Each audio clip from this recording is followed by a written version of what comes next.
Isa ka rin ba sa mga sulit fanatics dito sa Barangay Ginebra? Pahingin naman na isang like dyan, at kung pwede pakisubscribe na rin bilang pagsuporta.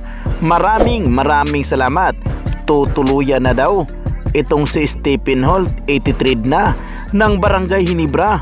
Coach Tim Con may nakakamanghang pag-amin tungkol kay Stephen Holt at nabuhay muli ang usapin tungkol kay Greg Slaughter at Christian Standhardinger. Hindi na nga daw nakatikim ng kampiyonato mula nung nawala ang dalawang big man na ito sa Barangay Ginebra. Yan ang ating mga pag-uusapan for today's video. Ngunit bago yan, pasadahan muna natin ang bagong updates tungkol dito kay Justin Brownlee. Excited na itong si JB na makauwi dito sa Pilipinas. Dahil sa pag-uwi niya dito ay tuloy-tuloy na nga ang schedule na ito'y maglalaro dito sa Pilipinas. Aatinan niya pa nga ang isang game dito nga sa Meralco. Kalaban lang naman ng Meralco ang Ryoko Golden Kings ng Japan B-League. Dahil sa pagkakataong yan ay ito si JB ay masaya dahil kahit papaano ay hindi nga daw umano siya mababakante. At tama lang din na kailangan niyang sumalang muna dito sa Meralco Bulls dahil kailangan niyang magpapakondisyon, dahil pagkatapos sa Meralco Bulls ay sasalang muli ito dito sa Gilas Pilipinas. Dahil tuloy-tuloy na nga ang bakbakan ng Gilas Pilipinas dito gaganapin sa Pilipinas, kaya kailangan nga daw nila itong paghandaan. At mapapanood na naman natin muli ang mga malulupit na galaw nitong si Justin Brownlee. Sa kabilang banda naman, marami ang nagsasabi na malaki nga daw umano ang kawalan ng Barangay Ginebra dahil sa kanilang pagpaalis kay Greg Slaughter at kay Christian Standhardinger. Dahil ayon sa mga balita, mula nung umalis itong si Greg Slaughter at nawala itong si Christian Standhardinger sa Barangay Ginebra, hindi na nga daw nakatikim ng kampiyonato ang Barangay Ginebra. Isa daw yan sa pinakamalaking epekto kung bakit nawala ang dalawang big man na ito.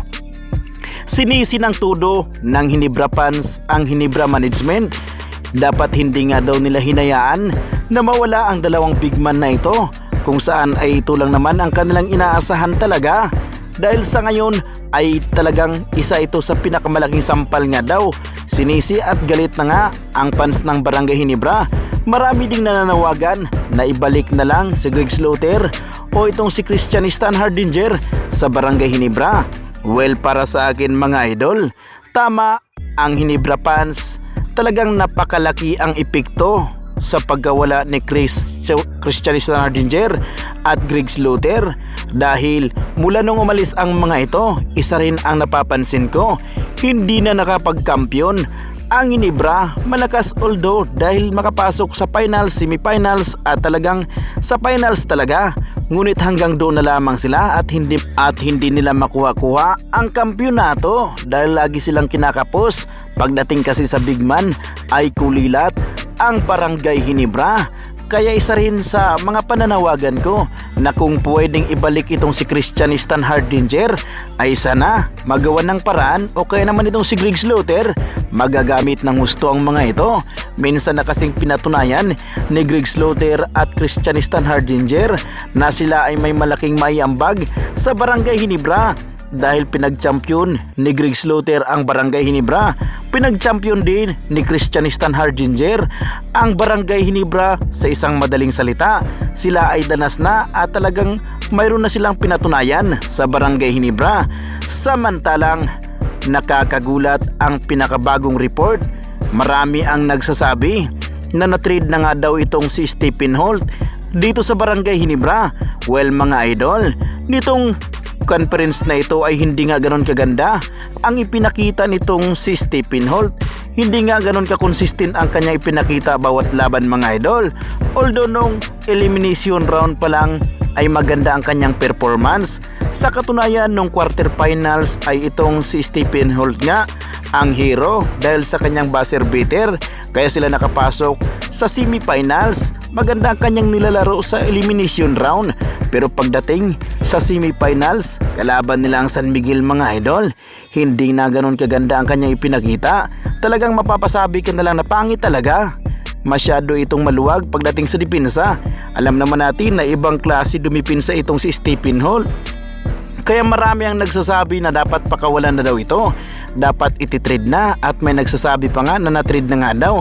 Para sa akin ay hindi pa talaga nararapat na itrade itong si Stephen Holt. 3 years nga ang kanyang kontrata dito sa Barangay Ginebra mga idol. Isa pa bata pa itong si Stephen Holt at mapapakinabangan pa ito ng gusto ng Barangay Ginebra. Off night lang talaga si Stephen Holt sa semifinals na naganap. Ngunit ganoon pa man itong si Coach Tim Cone ay may matinding inamin. Nakarating din kasi kay Coach Tim Cone ang usapin tungkol dito kay Stephen Holt. Naunawaan ni Coach Tim Cone ang kanyang mga players. Isa na nga itong si Stephen Holt kaya isa lang ang sinabi nitong si Coach Tim Cone na walang trade na magaganap. Mananatili nga daw si Stephen Holt dito sa Barangay Ginebra. Dagdag pa ni Coach Tim Cone na hindi na lang daw talaga papansinin dahil gano'n naman talaga pag matalo. Marami daw talagang masasabi ang fans at ang haters na rin. Sinabi nitong si Coach Tim Cone na wala daw umano siyang babaguhin sa kanyang sistema o sa kanyang mga players. Wala siyang idadagdag at wala rin daw umano siyang ibabawas. Sa katunayan sinabi rin ito na si Justin Brownlee pa rin ang kanyang kukuning import sa susunod na conference mga idol. Kung kayo naman ang tatanungin, okay ba sa inyo na itong si Stephen Holt ay ititrade na ito? At yung pagkuha ni Coach Tim Cone muli kay Justin Brownlee?